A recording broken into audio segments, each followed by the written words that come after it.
as we continue to study the further aspects of the wheat harvest and principles of harvest, although this is particularly focused on kingdom seed in us and kingdom seed planted in the world. But we want to take a further overview of this and look at a chart that we have made. But first I want to stop at these two principles that are going to govern the next area of teaching. Becoming the Word made flesh and becoming bread for the eating. Remember, we said there were two purposes for harvest: to gain seed for the sower and bread for the eater. And in the other further lessons on the harvest, I've dealt with the seed for the sower portion. Now we're going to talk about the processing of God to make us bread for the eater, or for becoming the Word made flesh.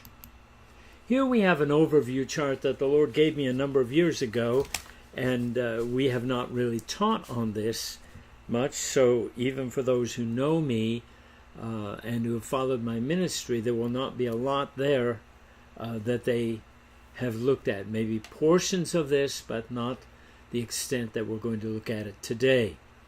I want us to look first of all at the two scriptures that govern this chart.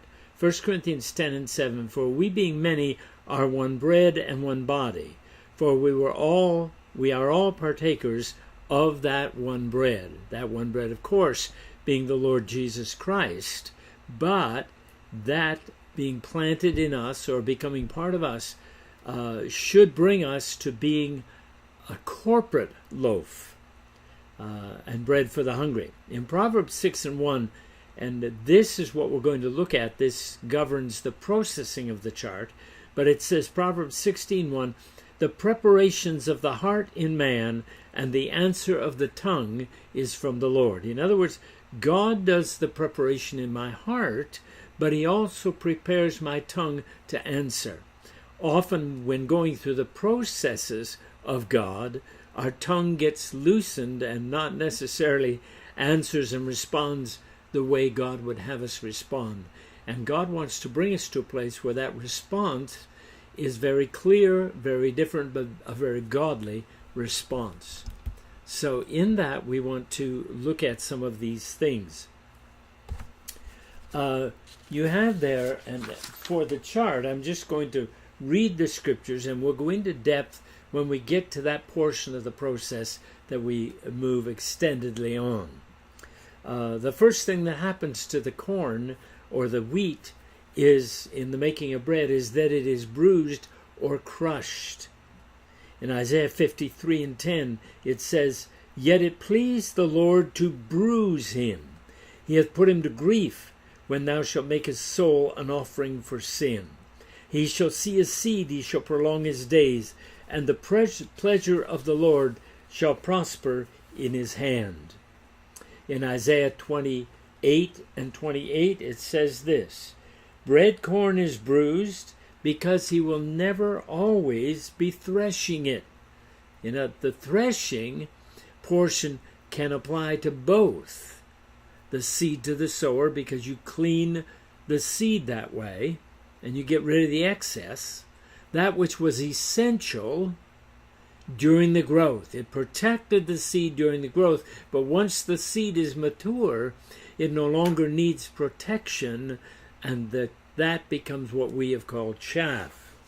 So bread corn is bruised, because he will not ever be threshing it, nor break it with the wheel of his cart, which was one of the ways of threshing wheat, or bruise it with his horsemen, which was another way of threshing wheat. Isaiah 55 and verse 10, it says this, "For as the rain cometh down, and the snow from heaven, and returneth not thither, but watereth the earth, and maketh it to bring forth and bud, that it may give seed to the sower, and bread to the eater." Now that bruising is not just the sifting or threshing, but it is also the crushing in order to bring it to that it might lose its individualism and begin to be processed to be corporate. So the next level is the level of kneading. And it is a makeover. Jeremiah 18:4 puts it this way, although it's not speaking of bread, it is speaking of the process of being made over. And the vessel that he made of clay was marred in the hands of the potter, so he made it again another vessel, as it seemed good to the potter to make it. And in applying that to this process, it is not my choice whether I become seed to the sower or I'm processed as bread to the eater. It is the Lord's choice. And we need to remember that. In Psalm 66 and verse 12, the kneading, it says, Thou hast caused men to ride over our heads. We went through fire and through water, but thou broughtest us out into a wealthy place. Please note the end result, and don't get hung up during the process. God's heart, by taking us through these processes, is to bring us out into a wealthy place. Now, first of all, and foremost, because what God does is spiritual, I would suggest to you that there are spiritual riches that the church and God's people and even those who believe in overcoming have not come into yet. And it's God's heart that we become men and women who go into that area and begin to become men and women who express and carry and know how to steward the wealth of God. Or, as I've said in one set of messages, the riches of God in Christ Jesus. Many do not know what the riches are. They could not name them. They might not even be able to name one. And God wants to bring us to a place where we know them and access them and use them and realize our true wealth, because spiritual riches are true wealth. In Job, let's see. In Luke 3 and 16, John the Baptist said that you have that I baptize you with water, but he that cometh after me, whose shoe latchet I'm not worthy to unloose, he shall baptize you with the Holy Ghost and with fire, whose fan is in his hand, and he will thoroughly purge his floor and gather the wheat into his garner, but the chaff he will burn with unquenchable fire. The baked process is part of that burning or baptism of fire that God will take us through if we will allow him to. And then the final stage of the process is the bread of life. In John 6:35 and verse 50-51 and verse 53 to 55, Jesus talks about being the bread come down from heaven. In other words, he is the first loaf, and he is an example of what we are to become. You and I are to become bread from heaven, not only individually, but also corporately. Let's look at John 10:17 again. For we being many are one bread and one body, for we are all partakers of that one bread. And then you have Ephesians 4 and 11. And these are expressions of bread, if I could put it that way, to be fed to the hungry. Remember that the 5 ministry gifts are gifts. People can do what they want with a gift, and often we forget that and we rail against them because we're not treated right. But if I read this right, and if I understand the gift, Jesus did not rail against people, even though he was the gift of God that led to eternal life.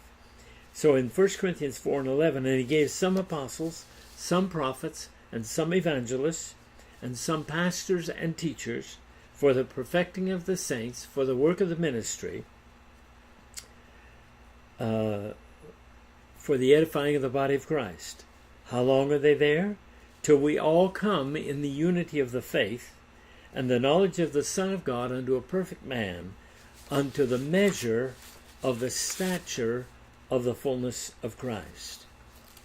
Now in 1 Corinthians 12 and 28 it says this, and God has set some in the church, first apostles, secondarily prophets, thirdly teachers, after that then miracles, then gifts of healing, helps, governments, and diversity of tongues.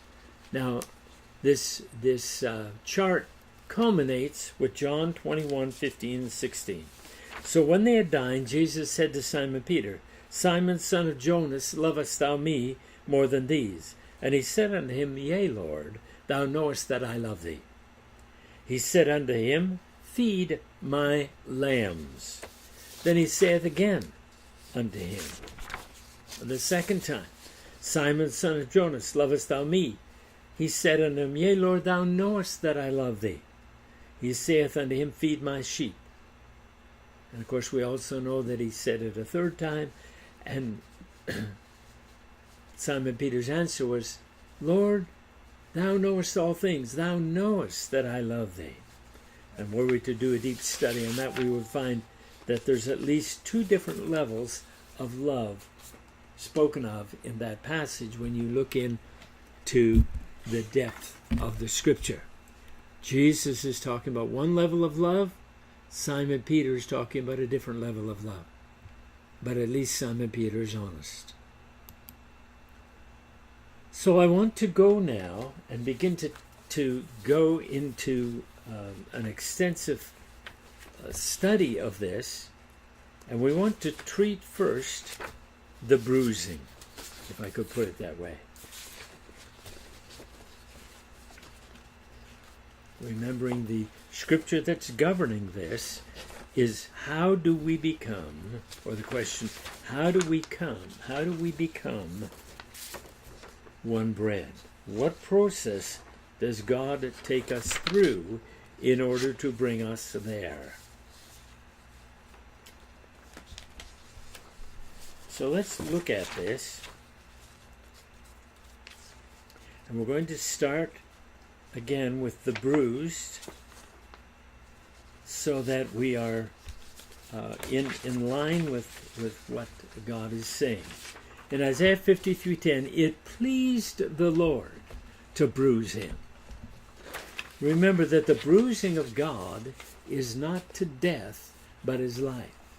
And the rest of the passage there in Isaiah 53 describes the bruising, or what type of bruising goes on. Isaiah 28 and 28 talks about bread corn being bruised. And there's a sense in which those called to manifest the bread of life are bruised as well. They're called to follow in his steps. Or as John, I believe it is, talks about, walk even as he walked. One of those is Peter, the other is John. But it's very clear. He walked the way first. He's not asking us to do anything he has not already done and shown us the attitude to hold as the Father works in us that which we cannot work in ourselves. Now in Isaiah 55 and 10 it talks about becoming bread to the eater. And this is where we begin to see God processing us as individuals, but also in 1 Corinthians 10:17 it says the corporate body is brought to this same place. For we being many are one bread and one body, for we are all partakers of the one bread, the unique loaf of bread that came down from heaven. This expression is only possible as we lose our individualism to become a corporate entity. That is food for the spiritually hungry. Now, I'm not saying we lose our individuality, although we do not yet fully understand how these two scriptures work one with the other, because you see in heaven it says we'll know as we are known. That's an individual, a person. But in order for us to become one bread, the individualism, the thing that's focused on me, has to go. And God does that process. Only God can bring us through that process. Here's our contact information. We ask that you think on these things and begin to ask God if you are already in this process. Remember, there's a choice. You are called to come to maturity. But that maturity does not mean you automatically become bread or you automatically become seed. You go back to the Father. It's His choice. Okay? But here's our contact information. My snail mail is there for either contributions if you want to send a check or to send questions if you do not have email or you don't want to send an email.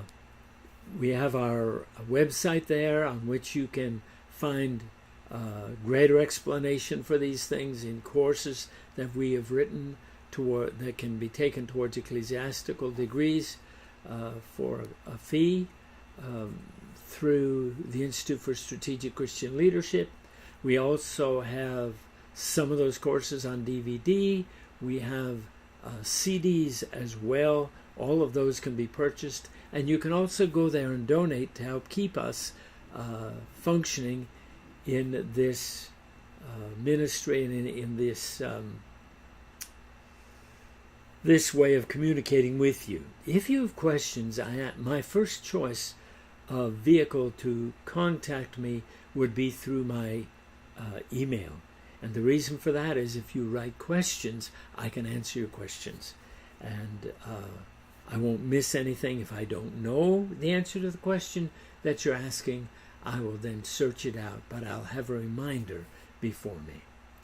This is Dr. William J. Hurst of Dr. William J. Hurst Ministries and the Institute for Strategic Christian Leadership, teaching all nations the practical Word of God and mentoring students one student at a time. Selah, think on these things.